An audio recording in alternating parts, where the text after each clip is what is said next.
প্রিয় আম্বিয়া আমাদের আম্বিয়া, প্রিয় আম্বিয়া আমাদের আম্বিয়া। আলহামদুলিল্লাহি রাব্বিল আলামিন ওয়াসসালাতু ওয়াসসালামু আলা সাইয়্যিদিল আমবিয়া ওয়াল মুরসালিন, আম্মা বা'দ, ফাআউযু বিল্লাহি মিনাশ শাইতানির রাজীম। বিসমিল্লাহির রহমানির রহিম। আসসালাতু ওয়াসসালামু আলাইকা ইয়া রাসূলুল্লাহ ওয়া আলা আলিকা ওয়া আসহাবিকা ইয়া হাবিবাল্লাহ। আসসালাতু ওয়াসসালামু আলাইকা ইয়া নবিয়াল্লাহ ওয়া আলা আলিকা ওয়া আসহাবিকা ইয়া নূরাল্লাহ। প্রিয় ইসলামী ভাইরা আর মাদানী চ্যানেলের দর্শকবৃন্দ, দেখছেন অনুষ্ঠান কোন এক নবীর আলোচনা।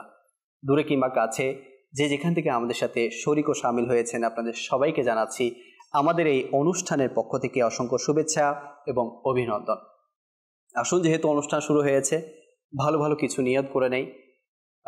আল্লাহ পাক এবং তার রাসূল সাল্লাল্লাহু আলাইহি ওয়াসাল্লামের সন্তুষ্টি অর্জনের জন্য আমরা শুরু থেকে শেষ পর্যন্ত এই অনুষ্ঠানটি দেখব। যা আলোচনা হবে তার উপর আমল করব এবং অপর ভাইয়ের নিকট পৌঁছে দেওয়ার চেষ্টা করব। দরুদে পাকের অসংখ্য অগণিত ফাজাইল কিতাব ও আহাদিসে তাইয়্যিবার মধ্যে বর্ণনা করা হয়েছে। নবী আকরাম নূরে মুজাসসাম শাহে বনি আদম সাল্লাল্লাহু তাআলা আলাইহি ওয়া আলিহি ওয়াসাল্লামের আলিশান ফরমান, তোমরা যেখানেই থাকো না কেন আমার উপর দরুদ পড়ো, কেননা তোমাদের দরুদ আমার নিকট পৌঁছে থাকে। সাল্লু আলাল হাবিব সাল্লাল্লাহু তাআলা আলা মুহাম্মদ সাল্লাল্লাহু তাআলা আলাইহি ওয়াসাল্লাম সালাতাম ওয়া সালামান আলাইকা সাইয়্যিদি সাইয়্যিদি ইয়া রাসূলুল্লাহ। দর্শক, আপনারা জানেন যে এই অনুষ্ঠানে আমরা যে কোনো একজন মহান জাতে পাক, মহান আল্লাহ পাকের বান্দা নিয়ে আলোচনা করার সৌভাগ্য লাভ করে থাকি। আর সেই মহান বান্দারা কোনো সাধারণ বান্দা নন, খাস বান্দা, আল্লাহ পাকের প্রেরিত নবী এবং রসুল। ইনশাআল্লাহুল করিম আজকে যে নবী নিয়ে আমরা আলোচনা করার সৌভাগ্য লাভ করব, তিনি হচ্ছেন হযরত সাইয়্যিদুনা লূত আলা নবিয়িনা ওয়া আলাইহিস সালাতু ওয়াস সালাম। লূত আলাইহিস সালামের যুগের ঘটনা অনেকেই জানেন যে ওনার কওমের উপর, ওনার গোত্রের উপর কি কারণে আযাব হয়েছিল, কি কারণে আযাব এসেছিল, তা আমরা প্রায় সকলেই জানি। তো ইনশাআল্লাহুল করিম আজকেও আমরা সেই ঘটনাগুলোকে পুনরাবৃত্তি করার চেষ্টা করব, যাতে যারা জানেন না তারা যাতে নতুনভাবে জানেন যে লূত আলা নবিয়িনা ওয়া আলাইহিস সালাতু ওয়াস সালামের যুগে কি হয়েছিল এবং কি কি আযাব ওনার যুগের মধ্যে এসেছিল, তা আমরা জানবো। কোথাও যাবেন না, আমাদের সাথেই থাকবেন। আমাদের সাথে শাহরুখ ভাই আছেন। ইনশাআল্লাহুল করিম শাহরুখ ভাই থেকে আমরা আলোচনা নিব। আসুন, শুরুতে একটি কালাম, রেকর্ডেড কালাম আমরা আমাদের অনুষ্ঠানে শামিল করি। এরপর ইনশাআল্লাহুল করিম আজকের বিষয়ের দিকে আমরা অগ্রসর হব। সাল্লু আলাল হাবিব সাল্লাল্লাহু তাআলা আলা মুহাম্মদ সাল্লাল্লাহু তাআলা আলাইহি ওয়াসাল্লাম। আল্লাহু আল্লাহু আল্লাহু আল্লাহু সব সময় আল্লাহু, সর্বদা সবখানে, সর্বদা সবখানে, সব সময় আল্লাহু আল্লাহু আল্লাহু আল্লাহু আল্লাহু প্রতিক্ষণ যেন থাকি খোদার জিকিরে, আজীবন যেন থাকি খোদার জিকিরে, মরণ আমার যেন হয় খোদার জিকিরে, মরণ আমার যেন হয় খোদার জিকিরে, জিকিরে যেন আলোকিত হয় হৃদয়। আল্লাহু আল্লাহু আল্লাহু আল্লাহু পুষ্প কলি ফুল ফল, বৃক্ষ সবুজ শ্যামল, চন্দ্র সূর্য গ্রহ নক্ষত্র ঝলমল, এই আকাশ এই পাতাল, পবনার জলস্থল, এই আকাশ এই পাতাল, পবনার জলস্থল, ধ্যানে মগ্ন খোদার জিকিরে সব সময়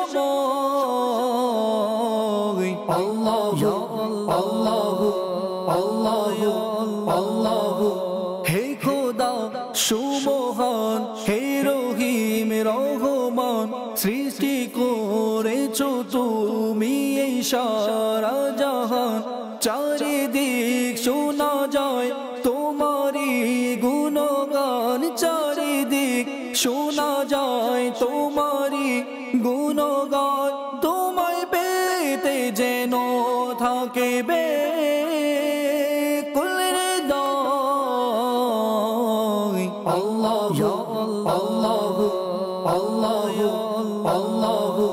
খোদারি গুণগান সূর্যেরই কিরণে খোদারি গুণগান ফুলেরই বাগানে খোদারি গুণগান ভুবনে গগনে খোদারি গুণগান ভুবনে গগনে গুণগানে যেন আমার প্রাণ শেষ হয় আল্লাহ আল্লাহ আল্লাহ আল্লাহ আল্লাহ আল্লাহ আল্লাহ আল্লাহ।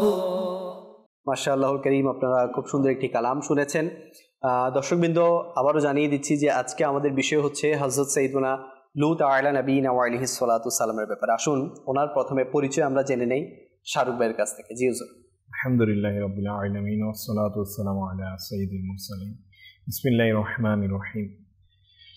মাদানী চ্যানেলের দর্শক শ্রোতা এবং লিয়াকত ভাই, আলহামদুলিল্লাহ আমরা সৌভাগ্যবান, আল্লাহ পাকের দয়ায় আল্লাহ পাকের একজন প্রিয় নবী হযরত লূত আলাইহিস সালামের আলোচনা করার সৌভাগ্য নসিব হচ্ছে। যারা বিশেষ ব্যক্তি থাকেন ইনাদের আলোচনা হলে তো কিতাবের মধ্যে বর্ণনা এসেছে, ওখানে আল্লাহ তাআলা রহমত বর্ষণ হয়, বরকত নসিব হয়। আল্লাহ তাআলা আমাদেরকে কবুল করুক, আমাদেরকেও রহমত বরকত দিয়ে মালামাল করে দিক। তো আজকে লিয়াকত ভাই যে বিষয়টি জিনার ব্যাপারে আজকে মাশাআল্লাহ আলোচনা হবে, হযরত লূত আলাইহিস সালাম। কমবেশ আমরা অনেকেই মাদানী চ্যানেলের দর্শক শ্রোতা অনেকেই হয়তো বা হযরত লূত আলাইহিস সালাম এর আলোচনা বললেই ওনার কওমের উপর যে আযাব এসেছিল সেটির ব্যাপারে সচরাচর সবাই জানে বা এটি নিয়ে কথাবার্তা হয়। কিন্তু তাছাড়াও হযরত লূত আলাইহিস সালামের আলাদা কিন্তু পরিচয় রয়েছে। সুবহানাল্লাহ। হযরত লূত আলাইহিস সালাম ছিলেন হযরত ইব্রাহিম আলাইহিস সালামের ভাতিজা। সুবহানাল্লাহ। এবং ইনি হযরত ইব্রাহিম আলাইহিস সালামের সাথে চাচার জন্মভূমি বাবেল শহরে জন্মগ্রহণ করেন এবং হিজরত করে সেখানে বাইতুল মুকাদ্দাসের অদূরে কেনআনে চলে আসেন। সুবহানাল্লাহ। তো আল্লাহ তাআলার দয়া এমন হয়েছিল, হযরত ইব্রাহিম আলাইহিস সালামের উনি অনেক দিন পর্যন্ত খেদমত করেছিল। হযরত ইব্রাহিম আলাইহিস সালাম যে সিরিয়ায় ছিলেন ওখানে গিয়ে অনেক দিন খেদমত করেছিলেন এবং হযরত ইব্রাহিম আলাইহিস সালাম ইনার ভাতিজা হযরত লূত আলাইহিস সালামের জন্য দোয়া করেছিলেন আল্লাহ তাআলার দরবারে। তো আল্লাহ তাআলার দানক্রমে হযরত ইব্রাহিম আলাইহিস সালামের এই দোয়ার বরকতে আল্লাহ তাআলা হযরত লূত আলাইহিস সালামকে নবুয়ত দান করেন এবং আল্লাহ পাকের একজন নবী হিসেবে আল্লাহ তাআলা ওনাকে নবুয়ত দান করেন। সুবহানাল্লাহ। তো শুধু তাই নয়, ইনাকে আল্লাহ তাআলা একটা স্পেশাল জাতির জন্য প্রেরণ করেন, আর সেই জাতিটা আমরা কওমে লূত বলে চিনে থাকি। মূলত ওনাকে যেখানে প্রেরণ করা হয়েছিল সেই শহরটির নাম ছিল সাদুম নামক শহর। সাদুম। জি, কিতাবের মধ্যে এসেছিল ইয়াকুত ভাই, সাদুম যে অঞ্চলটি ছিল ওখানে আপনার সাদুম, আমুরা, এরপর দুমা, সাবাহ, সাওয়াহ, বড় বড় 5টি শহর ছিল। তার মধ্যে সাদুম অঞ্চল যেটা ছিল সেটা অনেক বড় ছিল এবং ওটাকেই রাজধানী হিসেবে ইনারা কী করত, মনে করত। এবং আল্লাহ তাআলার রহমত অনেক বরকত ছিল ওই শহরের উপর। ওখানের মাটি অনেক উর্বর ছিল, বিভিন্ন ফসলাদি শস্য এগুলো বেশি হতো, বরকত ছিল। এবং এই সাদুম শহরে হযরত লূত আলাইহিস সালাম অবস্থান করেন। এবং সাদুম শহর সম্পর্কে বলা হচ্ছে এই বিশেষজ্ঞ যারা মনীষী রয়েছে, ইসলামী মনীষী, এনারা বলছেন যে সাদুম শহর সম্পর্কে কোরআনে পাকে আলোচনা এসেছে, কিন্তু অন্যান্য যে আরও 4টি শহর রয়েছে সেগুলোর ব্যাপারে হয়তো বা মানে সঠিক সংখ্যা এবং সেগুলোর নামও সঠিক নাও হতে পারে, কিন্তু শুধুমাত্র কোরআন এবং হাদিসের আলোকে যেগুলো উল্লেখ রয়েছে কিতাবের মধ্যে অতটুকুই এসেছে। তো লিয়াকত ভাই, হযরত লূত আলাইহিস সালাম আল্লাহ পাকের দয়া ইনি তো নবী ছিলেন এবং আল্লাহ তাআলা ইনাকে কওমে লূত অর্থাৎ সাদুম জাতির প্রতি প্রেরণ করেছিলেন এই জন্যই যে সাদুম জাতি ইনারা অনেক আল্লাহ তাআলার এই নাফরমান বান্দা হয়ে গিয়েছিল। পূর্বের কাজ যে জাতিগুলো ধ্বংস হয়ে গিয়েছিল আল্লাহ তাআলা আযাবের কারণে, তাদের অনুসরণ করে এনারা চলতো। এনাদের মধ্যে শিরক, কুফরি করা, আল্লাহ তাআলার নাফরমানিমূলক কাজ করা, এগুলো এত বেশি হয়েছিল যে আল্লাহ তাআলা ওনাদেরকে সংশোধনের জন্য হযরত লূত আলাইহিস সালামকে প্রেরণ করেন, যে ইনার মাধ্যমে যদি ওনার কম থেকে কিছু সম্পদে আল্লাহ তাআলার একত্ববাদকে স্বীকার করে, আল্লাহ তাআলাকে মেনে নেয় এবং এই গুনাহ ছেড়ে দিয়ে আল্লাহ তাআলা ইবাদত বান্দি করে। কিন্তু ইনারা এমন হয়ে গিয়েছিল যে ইনারা দুনিয়া ছাড়া কিছুই বুঝতো না, দুনিয়ার ভোগ বিলাসের মধ্যে ইনারা নিজেদেরকে নিমজ্জিত করেছিল। শুধু তাই নয়, এনাদের মধ্যে ইনারা এতই অভিশপ্ত জাতি ছিল যে আল্লাহ তাআলা সবচেয়ে অপছন্দনীয় এবং যেটা খারাপ কাজ সেই কাজের মধ্যে তারা লিপ্ত ছিল। শুধু তাই নয়, কোরআনে পাকের মধ্যে এই 3টি তাদের অপকর্মের ব্যাপার, অপরাধের ব্যাপারে এসেছে। তার মধ্যে একটা তো রয়েছে যে তারা নিজেদের কামনা বা বাসনা মিটানোর জন্য পুরুষে কি করত, আপনার মেলামেশা করতো অবৈধভাবে, এবং দ্বিতীয়ত তারা রাহাজানি করত, অন্যর সম্পদকে লুট করত, রাহাজানি করত, ডাকাতি করত, এগুলোর মধ্যে বেশি গ্রেফতার ছিল। তৃতীয়ত ওনারা আপনার প্রকাশ্য মজলিসের মধ্যে মানে সবার সামনেই কুকর্ম করে বসত, মানে অপরাধ করাকে তারা অপরাধী মনে করতো না, এমন হয়ে গিয়েছিল তাদের অবস্থা। তো এইরকম একটা অভিশপ্ত, এইরকম একটা মানে এই কুলকিনারা হারা জাতির ওপর আল্লাহ তাআলা হযরত লূত আলাইহিস সালামকে প্রেরণ করেছিলেন যে ইনারা যাতে সংশোধন হয়। কিন্তু হায় আফসোস যে ইনাদের মধ্যে বরং হযরত লূত আলাইহিস সালামকে যখন দাওয়াত প্রেরণ করতেন তখন তারা হযরত লূত আলাইহিস সালামকে এই দাওয়াতকে অস্বীকার করতো। নাউজুবিল্লাহ। পবিত্র কোরআনে পাকে হযরত লূত আলাইহিস সালাম যখন ইনাদেরকে দাওয়াত দিয়েছিলেন সেই বোঝানোর ব্যাপারে সূরা আল আরাফের 80 এবং 81 নম্বর আয়াতে এই শব্দাবলীর মাধ্যমে তারা যে অপকর্ম করত, খারাপ কাজ করত, সেগুলো বাধা দেওয়ার ব্যাপারে হযরত লূত আলাইহিস সালাম যে শব্দগুলো প্রয়োগ করেছিল সেগুলো কোরআনে পাকে এসেছে সূরা আল আরাফের 80 এবং 81 নম্বর আয়াতে, যেগুলো কানজুল ঈমান থেকে অনুবাদ। বিসমিল্লাহির রহমানির রহিম, যে তোমরা এমন নির্লজ্জ কাজ করছো যে পৃথিবীতে তোমাদের পূর্বে এ ধরনের কাজ কেউ করতো না। নাউজুবিল্লাহ।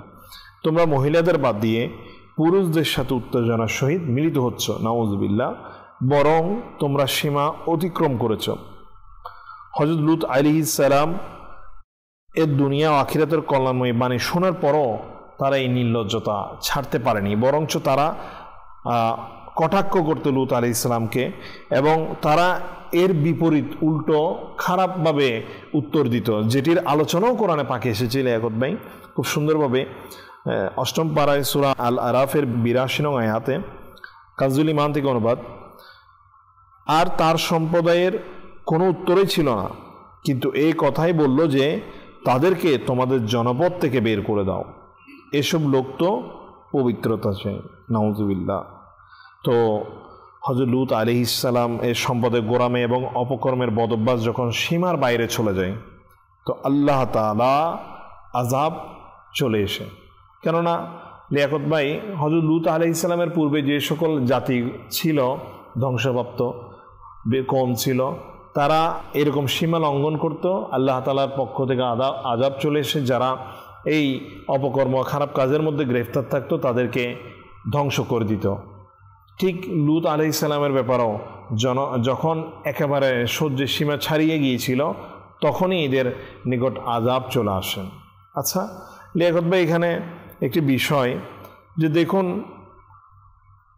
আজ বর্তমানে এসে প্রেক্ষাপটে যদি আমরা চিন্তা করি লিয়াকত ভাই, বর্তমানে এসে হযরত লূত আলাইহিস সালামের এইরকম অনুসারীদের অনেককে কিন্তু দেখা যায় নাউজুবিল্লাহ, যারা লূত আলাইহিস সালামের ওই কওমের অনুসরণ করে। কিন্তু নাউজুবিল্লাহ হাদিসে পাকের মধ্যে আমার নবী সাল্লাল্লাহু তাআলা আলাইহি ওয়া সাল্লাম ইরশাদ করেন যে কওমে লূতের মতো নিজেদেরকে ওই অপকর্মের মধ্যে গ্রেফতার করবে, নাউজুবিল্লাহ, আল্লাহ তাআলা লানত তাদের উপর। এই যে তারা যখন মৃত্যুবরণ করবে তখন ঈমানহারা হয়ে মৃত্যুবরণ করবে, এটা ডাইরেক্ট গ্যারান্টেড।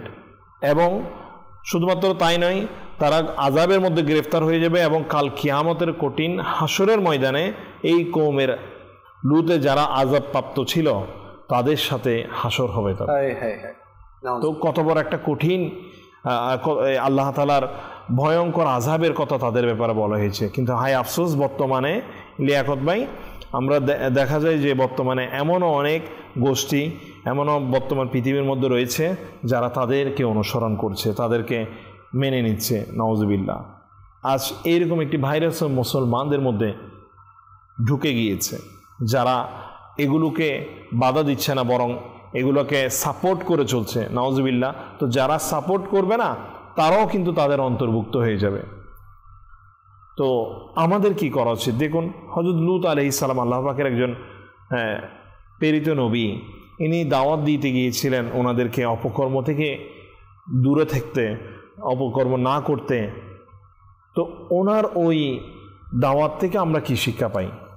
দর্শক শ্রোতা, আসলে যে ওনার দাওয়াত থেকে আমরা কি শিক্ষা পাই? উনি দেখুন, ওনারা তো একদিকে তখন ইনারা আল্লাহ তাআলাকে বিশ্বাস করতো না, আল্লাহ তাআলা বলে কেউ আছে এটা মানতো না, ঠিক আছে, এটা বলে কটাক্ষ করতো। কিন্তু বর্তমান আমরা মুসলমান, আলহামদুলিল্লাহ, আমার প্রিয় নবী সাল্লাল্লাহু আলাইহি ওয়াসাল্লামের উম্মত রয়েছি, তো আমাদের বিশ্বাস, আমাদের আকীদা সব কিছু রয়েছে। তারপরও আমাদের মধ্যে এরকম কেন অভ্যাস থাকবে? আমরা ওনার দাওয়াত থেকে কী শিক্ষা নিতে পারছি? হযরত লূত আলাইহিস সালাম ইনাদেরকে দাওয়াত দিয়ে নেকির পথে আনতে চেয়েছিল, তখন অনেক কষ্ট।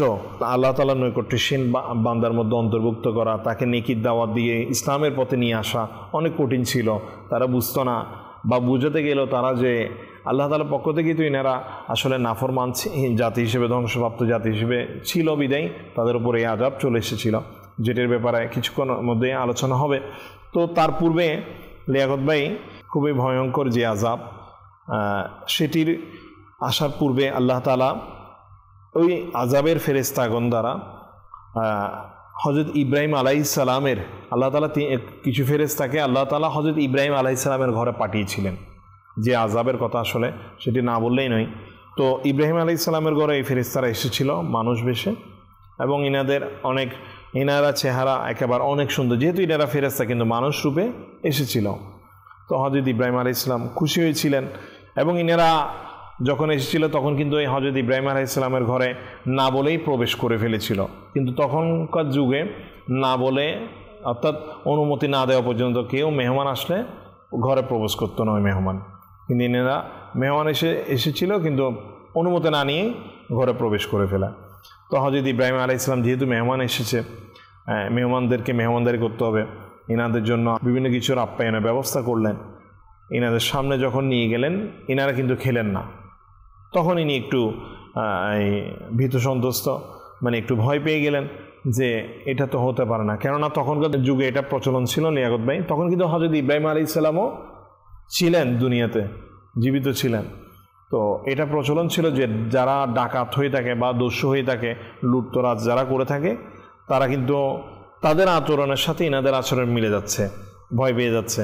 তো এটি দূর করার জন্য কিছুক্ষণ পরেই ইনারা ফেরেশতাগণ বললেন যে আমরা আল্লাহ তাআলার পক্ষ থেকে ফেরেশতা এসেছি এবং আপনার জন্য সুসংবাদ নিয়ে এসেছি। আর সেই সুসংবাদটি এসেছিল লিয়াকত ভাই হযরত ইব্রাহিম আলাইহিস সালামের পুত্র, ইনি কি করবে? জন্মগ্রহণ করবে। সুবহানাল্লাহ। তো এরপর সাথে সাথে এটিও হযরত ইব্রাহিম আলাইহিস সালামকে বলে দেওয়া হয়েছিল যে আমরা শুধু আপনার জন্য সুসংবাদ নয়, বরঞ্চ কওমে লূতের প্রতি আমরা আযাব নিয়ে এসেছি। আজ সুবহে সাদিকের পূর্বেই তাদের উপর এই আযাব বর্ষিত হয়ে যাবে। তো আমরা হযরত লূত আলাইহিস সালামের কাছে যাব। তো ইনারা বললেন যে ওখানে তো আমার ভাতিজা হযরত লূত আলাইহিস সালাম রয়েছে। তো ইনারা বললেন আমরা তো জানি ওখানে হযরত লূত আলাইহিস সালাম রয়েছেন, আমরা যাব ওনাকেও বলবো। সেই হিসেবে ফেরেশতাগণ হযরত ইব্রাহিম আলাইহিস সালাম থেকে বিদায় নিয়ে হযরত লূত আলাইহিস সালামের কাছে গেলেন। তো ইনারা যখন গেলেন, লূত আলাইহিস সালামের কওমের একটি খারাপ যেটি অভ্যাস ছিল, আসলে সেটি তো বলেছিলাম যে কোরআন পাকে তাদের এই অপকর্মের কথা বলে যে পুরুষে তারা অবাধ মেলামেশা করতো, যেটি নাউজুবিল্লাহ, আল্লাহ পাকের লানত। তো ইনাদের মধ্যে যখনই ইনারা কোনো সুদর্শন পুরুষ দেখতো বা বালক দেখতো, তাদের প্রতি বেশি আকৃষ্ট হয়ে যেত এবং তাদের সাথে অপকর্মে লিপ্ত হওয়ার জন্য চেষ্টা করতো, নাউজুবিল্লাহ। তো ফেরেশতাগণ যখন হযরত লূত আলাইহিস সালামের ঘরে আসলেন, তখন ইনার ঘরের কেউ না কেউ জেনে গেলেন ব্যাপারটা অমুকের ঘরে। তো তখন যে কওমে লূতের মধ্যে এটি ছড়িয়ে দেওয়ার জন্য কেউ বলে দিলেন যে হযরত লূত আলাইহিস সালামের ঘরে এরকম কিছু সুদর্শন পুরুষ এসেছে, তোমরা গিয়ে দেখাও। বা তো ইনারা তো এতই অভিশপ্ত, এতই খারাপ অভ্যাস, এনারা সবাই মিলে চলে গেলেন যে তাদের সাথে নাউজুবিল্লাহ অপকর্ম করবে। আল্লাহ তাআলা মাফ করুক। তো দেখলেন যে ইনারা বাইরে থেকে দেখছেন যে ইনারা কি কথাবার্তা বলছেন। হযরত লূত আলাইহিস সালামকে ফেরেশতাগণ বলে দিলেন যে আমরা কিন্তু আল্লাহ তাআলার ফেরেশতা, আমরা এসেছি যে আপনার যে সম্প্রদায় রয়েছে। লূত আলাইহিস সালাম অনেক চেষ্টা করেছিলেন, আসলে কোনো আল্লাহ পাকের নবী চায় না যে ইনার কওম ধ্বংস হয়ে যাক, লিয়াকত ভাই, এটি কোনো নবী চায় না। তো যেহেতু ধৈর্যের বাঁধ ভেঙে গিয়েছে, অপকর্মে এতই বেশি আল্লাহ তাআলা রাগান্বিত হয়ে গিয়েছেন, তো আল্লাহ তাআলা রাগান্বিত হলেই তো আল্লাহ তাআলার পক্ষ থেকে আযাব চলে আসে, যেটি হয়তো আমরা বেঁচে গিয়েছি এই জন্যই যে আমার নবী সাল্লাল্লাহু তাআলা আলাইহি ওয়া সাল্লাম আল্লাহ তাআলার দরবারে দোয়া করেছিল যে আমার নবী সাল্লাল্লাহু আলাইহি সাল্লাম উম্মত যদি কোনো ভুলবশত গুনাহ করে বসে বা অপকর্ম করে বসে, আল্লাহ তাআলার দরবারে দোয়া করেছিল বিদায় লিয়াকত ভাই আমরা বেঁচে গিয়েছি, যে আল্লাহ তাআলার কাছে দোয়া করেছিল যে সাথে সাথে যাতে আমার উম্মতদেরকে সে আযাব দেয়া না হয়। কত বড় সৌভাগ্যবান, আলহামদুলিল্লাহ। তো হযরত লূত আলাইহিস সালামও চেষ্টা করেছিলেন ওনার সম্প্রদায়কে বাঁচাতে, কিন্তু উনি অপারক, কি করবে। তো এখন তো আল্লাহ তাআলার পক্ষ থেকে হুকুম চলে এসেছে, এটা অবশ্যই কি করতে হবে, পালন করতে হবে ফেরেশতাদেরকে। তো হযরত লূত আলাইহিস সালামকে জানানো হলো যে আপনি সুবহে সাদেকের পূর্বেই এখান থেকে অমুক স্থানে চলে যান নিরাপদ দূরত্বে, এবং যারা আপনাকে অনুসরণ করে তাদেরকে নিয়ে চলে যান। যখন আপনারা চলে যাবেন তখন কেউ যাতে পিছনে ফিরে না তাকান, কেননা কেউ যদি পিছনে ফিরে তাকান তাহলে তার ওপরও এই আযাব চলে আসবে। নাউজুবিল্লাহ, লিয়াকত ভাই, হযরত লূত আলাইহিস সালামের স্ত্রী যিনি ছিলেন, ইনিও খুবই খারাপ একজন মহিলা ছিলেন, যিনি হযরত লূত আলাইহিস সালামের কে পছন্দ করতো না বা সামনাসামনি ওনাকে মেনে চললো, পিছনে কিন্তু ইনার কমরা যে অপকর্মগুলো করতো সেটিকে ইনি কী করতেন, প্রশ্রয় দিতেন এবং ওগুলো করার জন্য উৎসাহিত করতেন, নাউজুবিল্লাহ। তো ইনিও কিন্তু এদের মধ্যে গ্রেফতার ছিল। তো যখন ইনি ইনার কম নিয়ে ইনার স্ত্রী সহ চলে যাচ্ছিলেন, ইনাকেও বলা হয়েছিল যে যাতে পিছনে ফিরে না থাকে। তো যখন হযরত লূত আলাইহিস সালাম আস্তে আস্তে কওম থেকে বের হয়ে দূরে নিরাপদ স্থানে চলে যাচ্ছিলেন, তখন ইনার স্ত্রী কী করলেন, হঠাৎ করে পিছনে ফিরে তাকালেন। ফিরে তাকিয়ে দেখলেন যে যখনই হযরত লূত আলাইহিস সালাম নিরাপদ স্থানে পৌঁছে গেলেন, তখনই দেখলেন যে ফেরেশতাগণ ওই পুরো শহরকে ডানা দিয়ে ওপরে তুলে নিয়েছেন, এরপর সেটা উল্টিয়ে দিয়েছেন, যার অর্থ উল্টানো শহর, এরকম করে কোরআন পাকের মধ্যে আলোচনা এসেছে। তো লিয়াকত ভাই, এভাবে ফেরেশতা উঠিয়ে ঠিক উল্টিয়ে দিয়েছিল, উল্টিয়ে পুনরায় এটি কী করে দিয়েছিল, নিচের দিকে দাবিয়ে দিয়েছিল, যা বর্তমানে আজ লোহিত সাগর বা মৃত সাগর নাম আমরা বর্তমানে ডেড সি নামে চিনে থাকে। তো বিজ্ঞানীরা অনেক গবেষণা করেছেন, আসলে যা পেয়েছেন তথ্য, এখানে তো কোনো মানুষ ডুবে না এবং কিয়ামত অবধি কেউ ডুববেও না, কেননা শহরটাই হচ্ছে উল্টানো, অর্থাৎ উপরের দিকটা হচ্ছে নিচের দিকটা হচ্ছে উপরে, এবং এখানে খারের পরিমাণ অত্যাধিক। তো দেখুন আল্লাহ তাআলা কেমন নিদর্শন, যখনই হযরত লূত আলাইহিস সালামের স্ত্রীর পিছনে তাকিয়েছে, সাথে সাথে এই আযাব ওনার স্ত্রীকে গ্রেফতার করেছে, এবং ওই স্ত্রী কাল কিয়ামত পর্যন্ত আমাদের জন্য আল্লাহ তাআলার ভয়ঙ্কর একটি নিদর্শন, আযাবের একটি নিদর্শন হিসেবে দাঁড়িয়ে রয়েছে। হায় আফসোস, বর্তমানে যারা নাউযুবিল্লাহ হয়তোবা জেনে করেছি না জেনে করেছি অপকর্মের মধ্যে গ্রেফতার হয়েছি, তাদের জন্য আমাদের জন্য অনেক বড় একটা শিক্ষা, অনেক বড় একটা শিক্ষা যে আল্লাহ তাআলা আযাব কেমন হতে পারে। ইনি জীবিত অবস্থায়, ওই অবস্থায় আল্লাহ তাআলা এনাকে পাথর বানিয়ে দিয়েছেন, যেভাবে তাকিয়েছিলেন ওই অবস্থাতেই ওনাকে দাঁড়া করে রেখেছেন আল্লাহ তাআলা। তো এটি কেমন আল্লাহ তাআলা আযাব দেখুন। তো লিয়াকত ভাই, আল্লাহ তাআলা আযাবের কথা আসলে না আসলে কেমন হতে পারে এটা তো কল্পনার বাইরে। আল্লাহ তাআলা আযাব, আল্লাহ তাআলা যখন ক্রোধ চলে আসে, আল্লাহ তাআলা আযাব চলে আসে, এটা মানুষ কল্পনার বাইরে। তো জাহান্নামের আযাব এটা আমরা কিভাবে সইব? আজ যারা আমরা গুনাহ করছি, নাউযুবিল্লাহ বিভিন্ন অপকর্মের মধ্যে গ্রেফতার রয়েছি, কিভাবে আমরা আশা রাখি যে আল্লাহ তাআলা আমাদেরকে দয়া করবে অপকর্ম করার পরও? দেখুন, ওনাদের উপর সাথে সাথেই আল্লাহ তাআলা আযাব চলে এসেছিল, আর আল্লাহ তাআলা এনাদেরকে আযাবের মধ্যে গ্রেফতার করে ধ্বংস করে। আল্লাহ তাআলা আমাদেরকে এখনো সুযোগ দিচ্ছেন, এখনো সুযোগ দিচ্ছেন। পূর্বের অনেক নবীর আপনি জীবনী পড়ে দেখেন, ওনাদের উম্মতদের উপর কৃতকর্মের শাস্তি সাথে সাথেই চলে এসেছে। কিন্তু আল্লাহ পাকের দয়া কেমন, আল্লাহ পাকের অনুগ্রহ কেমন, উনি আমাদেরকে নবী পাক সাল্লাল্লাহু আলাইহি ওয়াসাল্লামের উম্মত হিসেবে দয়া করছেন। এখনো আমাদের জন্য তওবার রাস্তা খুলে রেখেছেন। লিয়াকত ভাই দেখুন না কেমন আল্লাহ তাআলা আযাবের তখন মানে স্পিড, গতি কেমন ছিল। বলা হচ্ছে মুকাশফাতুল কুলুবের মধ্যে এই ৭৬ পৃষ্ঠায় একটি ঘটনা বর্ণিত হয়েছে। হযরত সাইয়্যিদুনা লূত আলাইহিস সালামের একজন ব্যবসায়ী ছিল, যিনি ওই আযাবের সময় কিন্তু এনার ব্যবসার কাজে কোথায় গিয়েছিলেন, মক্কাতুল মুকাররমাতে গিয়েছিলেন, এবং ইনার নামে, অর্থাৎ ইনিও কিন্তু অপকর্মের মধ্যে গ্রেফতার ছিল, ইনার নামেও কিন্তু আল্লাহ তাআলা একটি পাথর পাঠিয়েছিলেন, যে পাথরটা তাকে পিছু করে নিয়েছিল লিয়াকত ভাই, যেতে যেতে ওই হেরাম শরীফ পর্যন্ত চলে গিয়েছে। তো যখন হেরাম শরীফ পর্যন্ত পৌঁছে গেল, আল্লাহ তাআলা ফেরেশতাগণ তখন ওই পাথরকে বাধা দিলেন যে এখানে তো আল্লাহ তাআলা হেরাম শরীফ, এখানে আল্লাহ তাআলা আযাব হতে পারে না, আল্লাহ তাআলা রহমত বরকত এখানে। তখন কি হলো, সেই পাথরটা ঠিক 40 দিন পর্যন্ত, কিতাবের মধ্যে বর্ণনা এসেছিল লিয়াকত ভাই, 40 দিন পর্যন্ত ওই পাথরটি আসমান এবং জমিনের মাঝখানে ঝুলন্ত অবস্থায় ছিল। ওই ব্যক্তি যখনই হেরাম শরীফ থেকে বের হয়ে ওই সম্প্রদায়ের দিকে চলে যাচ্ছে, তখনই সাথে সাথে ওই পাথরটি এসে তাকে গ্রেফতার করলো, সাথে সাথে ধ্বংস করে দিল। তো কেমন আল্লাহ তাআলার আযাব, যে এটি একটি পাথর যেটি ওই সম্প্রদায়ের ওই ব্যক্তির জন্য পাঠানো হয়েছে, ওইটি 40 দিন পর্যন্ত অপেক্ষা করেছে শুধুমাত্র আযাব দেওয়ার জন্য। তাহলে আমরা কত সৌভাগ্যবান লিয়াকত ভাই, আপনি যেটি বলছেন যে আমরা আল্লাহ তাআলার দয়ায়, আমার নবী সাল্লাল্লাহু আলাইহি সাল্লামের দোয়ার বরকতে এত বড় সৌভাগ্যবান যে এত বড় বড় গুনাহ করার পরও আল্লাহ তাআলা আমাদেরকে সুযোগ দিচ্ছেন। আল্লাহ তাআলার নাফরমানি করার পর আল্লাহ তাআলা আমাদেরকে তওবার দরজা এখনো খুলে রেখেছেন, যে না, আমার নবী সাল্লাল্লাহু আলাইহি ওয়াসাল্লাম উম্মত যদি ভুলবশত গুনাহ করে বসে, তারা যদি তওবা করে নেয়, আল্লাহ তাআলা তাদেরকে নৈকট্যশীল, তা আল্লাহ তাআলা বন্ধু বানিয়ে নেন। জি হ্যাঁ পিস নাই ভাইরা, যদি আমরা তওবা করে নিই, আমরা যদি গুনাহ থেকে পবিত্র হয়ে যাই, সাচ্চা তওবাটা এমন হবে যে কখনোই যাতে আর আমার দ্বারা এই ধরনের অপকর্ম, এই ধরনের গুনাহ আমার দ্বারা না হয়, তাহলে ইনশাআল্লাহ তাআলা আল্লাহ তাআলা আমাকে আপনাকেও দয়া করবে। বেশক আল্লাহ পাক আমাদের সবাইকে বুঝার ও আমল করার তৌফিক দান করুন ইনশাআল্লাহ। দর্শকবৃন্দ, আমরা লূত আলা নবীনা ওয়া আলাইহিস সালাতু ওয়াস সালামের ব্যাপারে আরও জানবো।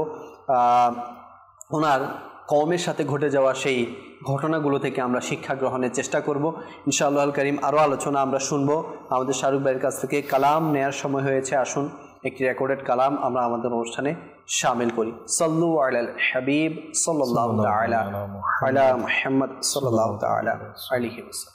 ইয়া রাসূলুল্লাহ গুনাহগার হাজির আপনার দরবারে, ইয়া রাসূলুল্লাহ গুনাহগার হাজির আপনার দরবারে, নেকি বলতে নেই তো কিছু, গুনাহের বোঝা শিরে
নেকির দৌলত নেই তো কোনো গুনাহগারের আমলে ইয়া রাসূলুল্লাহ গুনাহগার হাজির আপনার দরবারে ইয়া রাসূলুল্লাহ গুনাহগার হাজির আপনার দরবারে সবুজ গুম্বজের প্রতি কুরবান হোক এ প্রাণ আমার সবুজ গুম্বজের প্রতি কুরবান হোক এ প্রাণ আমার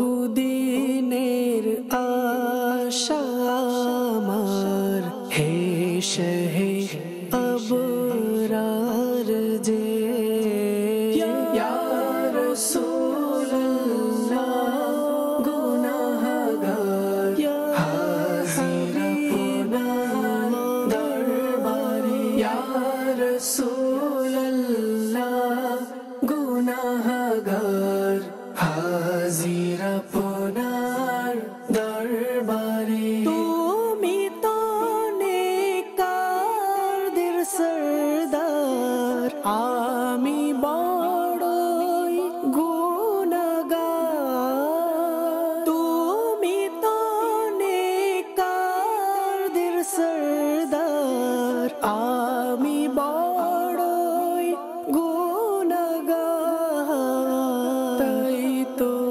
আমি শাফাতের হই বড় হকদার যে ইয়া রাসূলুল্লাহ গুনাহগার হাজির আপনার দরবারে ইয়া রাসূলুল্লাহ গুনাহগার হাজির আপনার দরবারে হাসি মুখে তুমি আমায় কলেমা পড়াও হে নবী হাসি মুখে তুমি আমায় কলেমা পড়াও হে নবী হোক দয়া শাহে মদিনা প্রাণ বুঝি মোর যায় চলে ইয়া রাসূলুল্লাহ গুনাহগার হাজির আপনার দরবারে ইয়া রাসূলুল্লাহ গুনাহগার হাজির আপনার দরবারে এ নয়ন পবিত্র করে দিদার দাও তুমি মোরে এ নয়ন পবিত্র করে দিদার দাও তুমি মোরে তোমায় দেখার প্রত্যাশী আমি যে বহু দিন ধরে ইয়া রাসূলুল্লাহ গুনাহগার হাজির আপনার দরবারে ইয়া রাসূলুল্লাহ গুনাহগার হাজির আপনার দরবারে সব গুনাহগার একদিকে আত্মার একা একদিকে সব গুনাহগার একদিকে আত্মার একা একদিকে ঘৃণিত গুনাহগার আমি সব গুনাহগারের মাঝে ইয়া রাসূলুল্লাহ গুনাহগার হাজির আপনার দরবারে ইয়া রাসূলুল্লাহ গুনাহগার হাজির আপনার দরবারে। মাশাআল্লাহুল কারীম, আপনারা খুব সুন্দর একটি কালাম শুনতে পেলেন। তো আমরা আলোচনা করছিলাম হযরত সাইয়্যিদুনা লূত আলা নবীনা ওয়া আলাইহিস সালাতু ওয়াসসালামের ব্যাপারে। ওনার কওম জঘন্য থেকে জঘন্যতম অপকর্মে লিপ্ত ছিল, সেই সাথে কুকর্ম, অপকর্ম, কুদৃষ্টি, জেনা, বেবিচার তাদের জন্য খুব সহজ ছিল। তারা এটাকে গুনাহ মনে করতো না। তো শাহরুখ ভাই কি বলবেন, বর্তমান সময়ে বা সমাজেও যদি আমরা দেখি এমন কুকর্ম এর ছড়াছড়ি, বিশেষ করে কুদৃষ্টি, বন্ধু মহলের মধ্যে বসলে, আড্ডার মধ্যে বসলে এই ধরনের কুকর্ম অনেক যুব সমাজের মধ্যে প্রকাশ পায়, এ ব্যাপারে কি বলবেন? লিয়াকত ভাই, আসলে দৃষ্টিশক্তিকে খারাপভাবে ব্যবহার করা অথবা খারাপ দিকে দৃষ্টি দেওয়া, এটা সম্পর্কে তো এটা চোখের গুনাহের মধ্যে শামিল রয়েছে। এবং কাল কিয়ামতে এইরকম যে চোখগুলো এরকম অপকর্ম করবে বা অপকর্ম দেখবে, আল্লাহ তাআলা নাউজুবিল্লাহ গলন্ত সীসা সেই চোখের মধ্যে নাউজুবিল্লাহ ঢেলে দেওয়া হবে। তো আমাদের চোখ আল্লাহ তাআলার দয়া নিয়ামত। সামান্য একটা বালিকণা পড়লে বা কোনো কিছু একটা আঘাত হালকা লাগলে কেমন অবস্থা শুরু হয়। তো আফসোস আজকে লিয়াকত ভাই, বর্তমান আপনি যেটি বলছেন যে এই চোখ দিয়ে যারা কুদৃষ্টি করে বা সুদর্শন বালক বা নারীর প্রতি যারা খারাপ দৃষ্টিভঙ্গি দিয়ে দেখে, তাদের আযাবের ব্যাপারে কী অবস্থা হবে। তো কওমে লূত যারা ছিল তাদের নিকটও কিন্তু এই গুনাহের অভ্যাস ছিল। লিয়াকত ভাই, বর্তমান সমাজের মধ্যে আমি যদি দেখি, মানুষ ভুলে যাওয়ার একটা রোগ বর্তমানে খুবই সচরাচর দেখা যাচ্ছে। লিয়াকত ভাই, ভুলে যাচ্ছে কোনো কিছু সহজেই অনেক দিন পর্যন্ত মনে রাখতে পারছে না। এটি একেবারে আপনি দেখবেন যে ছোট বয়স হতে অনেকে দেখা যায়, অনেক সময় কারো বয়স আস্তে আস্তে বার্ধক্য পৌঁছালে তাদেরও দেখা যাচ্ছে। কিন্তু এত অল্প সময়ে স্মরণ শক্তি দুর্বল হওয়ার মতো কথা নয়। হায় আফসোস এটাও লিয়াকত ভাই যে বর্তমান অনেক কোরআনে হাফেজ রয়েছে যাদের সিনা বা কলব থেকে কোরআনে পাককেই ভুলিয়ে দেওয়া হচ্ছে, নাউজুবিল্লাহ। এটা কারণ কি লিয়াকত ভাই? জি হ্যাঁ, এটার কারণ হচ্ছে কুদৃষ্টি, অর্থাৎ সুদর্শন বালকের প্রতি অথবা নারীর প্রতি অথবা এনাদের পোশাক পরিচ্ছদের প্রতি উত্তেজনা সহকারে বা কামভাব সহকারে দেখা। এটার কারণে কিন্তু স্মরণশক্তি দুর্বল হয়ে যায়, স্মরণশক্তি চলে যায়, নাউজুবিল্লাহ। শুধু তাই নয়, আজকাল বর্তমানে লিয়াকত ভাই এত সহজ হয়ে গিয়েছে এই কুদৃষ্টি বা এই আপনি যেটাই বলছেন, এগুলো এতই সহজ গুনাহ হয়ে গিয়েছে যে বর্তমানে মনে করছে না। জি, এটি তো একদম সহজ হয়ে গিয়েছে। বর্তমানে আমাদের মোবাইল রয়েছে, আমাদের টিভি সিনেমায় নাটক দেখার মাধ্যমে বা বিভিন্ন অনুষ্ঠান দেখার মাধ্যমে এটিকে একেবারেই নর্মালভাবে নেওয়া হচ্ছে। এটিকে তো কোনো গুনাহ মনে করা হচ্ছে না। কেননা এটা গুনার মধ্যে কিভাবে শামিল হতে পারে? আপনি যদি বর্তমানে আপডেট না হই, যুগের সাথে তাল মিলিয়ে নিয়ে না চলি, তাহলে তো আমি আপনি কেমন আর বর্তমান অর্থাৎ ডিজিটাল যুগের মানুষ হতে পারলাম? আমরা তো তাহলে ওই পিছনে যারা অজ্ঞ যারা ছিল, অন্ধকার যুগের যারা ছিল, তাদের মতোই রয়ে গেলাম, এমনটা মনে করেছেন। কিন্তু নাউজুবিল্লাহ, যারা এমনটা মনে করছে যে এইভাবে এই বিভিন্ন নাউজুবিল্লাহ ফ্যামিলি সহ বসে এরকম কিছু দেখা, যেগুলোর মাধ্যমে কোনো সুদর্শন বালকের প্রতি আমার আপনার দৃষ্টি পড়ে যাবে বা আমার আপনার মন বসে যাবে এমন সম্ভাবনা রয়েছে, এগুলো কিন্তু দেখা যাবে না। কারণ এগুলো দেখলে নাউজুবিল্লাহ আল্লাহ তাআলা স্মরণ শক্তিকে দুর্বল করে দেয়। তাছাড়া হুজুর কিয়ামতের দিন এর ভয়ানক শাস্তিও আছে। জি, যেটি তো বলেছিলাম ব্যাপারে, জি কুদৃষ্টির ব্যাপারে যেটা তো বলেছিলাম। ছোট একটি লিয়াকত ভাই ঘটনা বলবো যে যেটার ধ্বংস, অর্থাৎ এই কুদৃষ্টির ধ্বংসলীলা কেমন যে বলা হচ্ছে এই ঘটনাটি, হযরত সাইয়েদনা আব্দুল্লাহ বিন আহমদ মুয়াজ্জিন রাহমাতুল্লাহি তাআলা আলাইহি বলেন, আমি কাবা শরীফের তাওয়াফে লিপ্ত ছিলাম। আমি এক ব্যক্তিকে দেখলাম, সে কাবা শরীফের গিলাফ জড়িয়ে ধরে একটি দোয়াই বারবার করছিল, হে আল্লাহ, আমাকে মুসলমান হিসেবে মৃত্যুদান করিও। আমি তাকে জিজ্ঞাসা করলাম, এটি ছাড়া অন্য কোনো দোয়া কেন করছো না? সে বলল, আমার দুইজন ভাই ছিল। একজন ভাই 40 বছর যাবৎ মসজিদে বিনা বেতনে আজান দিয়েছিল এবং মৃত্যুর সময় যখন ঘনিয়ে আসলো, সে কোরআনকে কাছে নিয়ে আসতে বলল।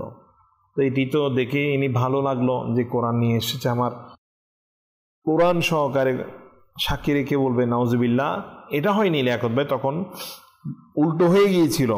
কোরআন শরীফ হাতে নিয়ে এসে বলতে লাগলো, তোমরা সকলে সাক্ষী হয়ে যাও যে আমি এই কোরআনের সকল বিশ্বাস এবং বিধানাবলীর প্রতি অসন্তুষ্টি প্রকাশ করছি। নাউজুবিল্লাহ, নাউজুবিল্লাহ, নাউজুবিল্লাহ, আল্লাহ আল্লাহ। এবং বিধর্মী অন্য একটি, অর্থাৎ সে মুরতাদ হয়ে মৃত্যুবরণ করলো। এই কথা বলার পর সে মারা গেল। অতঃপর অন্য যে ভাইটি ছিল তিনিও 30 বছর যাবৎ মসজিদে বিনা বেতনে আজান দিয়েছিল, কিন্তু তারও শেষ পরিণতি ঈমান হারা হয়েছিল। পরিশেষে ওই ব্যক্তিকে হযরত সাইয়েদনা আব্দুল্লাহ বিন আহমদ মুয়াজ্জিন রাহমাতুল্লাহি তাআলা আলাইহি জিজ্ঞাসা করলেন যে তোমার দুই ভাই এমন কি গুনাহ করত যার কারণে তারা এত নেকির কাজ করত, এত ভালো কাজ করত, কিন্তু তারপরও তাদের শেষ পরিণতি ঈমান হারা কেন হয়েছে? তখন বলল যে তারা পরনারীর প্রতি অন্তরঙ্গতা রাখত এবং আমরদেরকে, অর্থাৎ সুদর্শন বালকদেরকে উত্তেজনা সহকারে, খাম ভাব সহকারে দেখত, অর্থাৎ কুদৃষ্টি দিত। এতই একটি ভয়ঙ্কর গুনাহ লিয়াকত ভাই, এই কুদৃষ্টি এতই একটি ভয়ঙ্কর গুনাহ যে 30 বছর একজন, আরেকজন 40 বছর মুয়াজ্জিনের দায়িত্ব পালন করেছিল। হায় আফসোস, তাদের মৃত্যু ঈমান হারা হয়েছে। তো বর্তমান সমাজে লিয়াকত ভাই যদি আমি আপনি দেখি, আমার আপনার দৃষ্টিকে কতটুকু আমি আপনি সংযত রাখছি। কুদৃষ্টি বলতে কি শুধুমাত্র এই পরনারীর দিকে উত্তেজনা সহকারে দেখা বা সুদর্শন বালক, এটি নয়। এখন তো সেটি সোশ্যাল মিডিয়ার মধ্যে সহজ হয়ে গিয়েছে। আমি আপনি যখন সোশ্যাল মিডিয়ায় ফেসবুক, ইউটিউব অথবা যখন কোনো না কোনো আপনার সোশ্যাল মিডিয়ার অ্যাপস ইউজ করছি, সেখানে স্ক্রল করলেই বিভিন্নভাবে সেটি চলে আসে। তো আমি আপনি কতটুকু নিজেকে হেফাজত করছি? জি হ্যাঁ, আজকে এটি হচ্ছে প্রশ্ন। নিজেকে নিজে আমি প্রশ্ন করি, আমি কি সেই কওমে লূতের যারা ধ্বংসপ্রাপ্ত, আযাবপ্রাপ্ত যারা হয়েছিল তাদের মতো নিজের জীবনকে পরিচালিত করছি, নাকি আমার নবী সাল্লাল্লাহু আলাইহি সাল্লাম যে সুন্দর এবং সুন্নত মোতাবেক জীবনযাপন পরিচালনা করতে বলেছে সেদিকে পরিচালিত করছি? জি, সেটি আমার আপনার প্রশ্ন, এটি রেখে গেলাম। নিজেকে প্রশ্ন করি এবং যদি এমন হয়ে থাকে তাহলে আমরা আজ তওবা করে নিই। জি হ্যাঁ, এটি সুবর্ণ সুযোগ। কেননা আমাকে আপনাকে লিয়াকত ভাই সময় দিবে না, মত কখন চলে আসে এটা কেউ বলতে পারবে না। আই আফসোস, যদি এরকম ঈমান হারা হয়ে মৃত্যুবরণ করি তাহলে আর কিছুই থাকবে না যে আমরা এটি চিন্তা করি, নিজেদের সংশোধন করি। আর সংশোধন করার একটি উত্তম মাধ্যম, উত্তম উপায় হচ্ছে দাওয়াত ইসলামের এই সুন্দর মাদানী পরিবেশে চলে আসা। এই পরিবেশে আসলে আমার আপনার অন্তর পরিবর্তন হয়ে যাবে, গুনাহের অভ্যাস দূর হয়ে যাবে এবং নেকির দিকে ইনশাআল্লাহ নিজের জীবনকে পরিচালিত করার সৌভাগ্য নসিব হবে। আল্লাহ পাক আমাদের সবাইকে বোঝার তৌফিক দান করুন। আসলে একটি সৎ সঙ্গের দরকার। জি হ্যাঁ, আমি আপনাকে বলছি একটি সৎ সঙ্গের দরকার।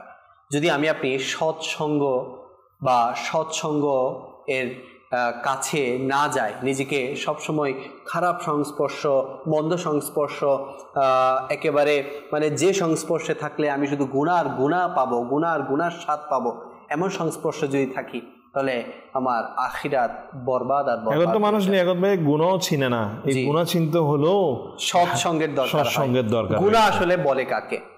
গুনাহ আসলে বলে কাকে? তো এজন্য আমাদের কি একটি সৎসঙ্গের দরকার। আলহামদুলিল্লাহ, আমার হুজুর বলেছেন দাওয়াত ইসলামী একটি প্ল্যাটফর্ম। দাওয়াত ইসলামের ছায়াতলে চলে আসুন, ইনশাআল্লাহুল করিম আমি আপনি নিজের আখলাক পরিবর্তন করতে পারবো, নিজের চরিত্র সুন্দর করতে পারবো এবং কাল কিয়ামতের দিন কিছু সামান আমরা নিয়ে যেতে পারবো। তো আল্লাহ পাক আমাদের সবাইকে বুঝার ও আমল করার তৌফিক দান করুক। আজকে এতটুকুই।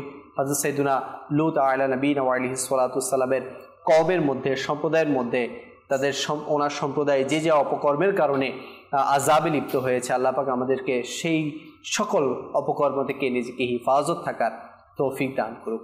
আমিন। বিজাহিন নবিয়্যিল আমিন সাল্লাল্লাহু তাআলা আলাইহি ওয়াসাল্লাম। সাল্লু আলাল হাবিব সাল্লাল্লাহু তাআলা আলাইহি মুহাম্মদ। প্রিয় আম্বিয়া আমাদের আম্বিয়া, প্রিয় আম্বিয়া আমাদের